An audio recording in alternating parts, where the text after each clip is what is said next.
week-end. Il y a eu 1800 appels sur les 24 heures. Dimanche, par exemple, c'est un des records du Centre de régulation de Lyon. Depuis le début de l'année, les cabinets médicaux ne désemplissent pas. Grosse fatigue, forte fièvre, parfois accompagnée de troubles digestifs.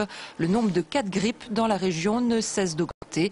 Une épidémie qui, selon les spécialistes, n'en est pas encore à son apogée. Mais si elle est importante, elle ne présente rien d'anormal. C'est une épidémie qui est due à un virus qui était attendu, puisque c'est le même que celui qui est dans le vaccin. C'est un virus H3N2 qui a la caractéristique par rapport au virus des années précédentes de donner des épidémies un petit peu plus grosses, avec souvent des symptômes un petit peu plus prononcés. Mais heureusement, je dirais, il y a une bonne adéquation entre ce qui est dans le vaccin et le virus qui circule.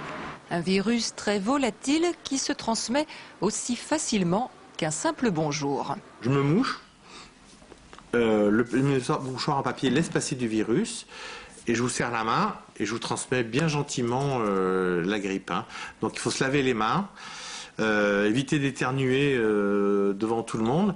Sachez que quand on respire, on transmet environ à 9 mètres des gouttelettes de salive qui sont susceptibles d'être portées par le vent jusqu'à 2-3 km.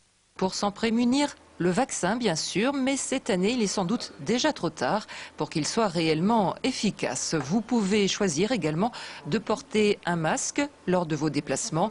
L'épidémie de grippe devrait en effet encore perdurer 4 à 5 semaines dans la région.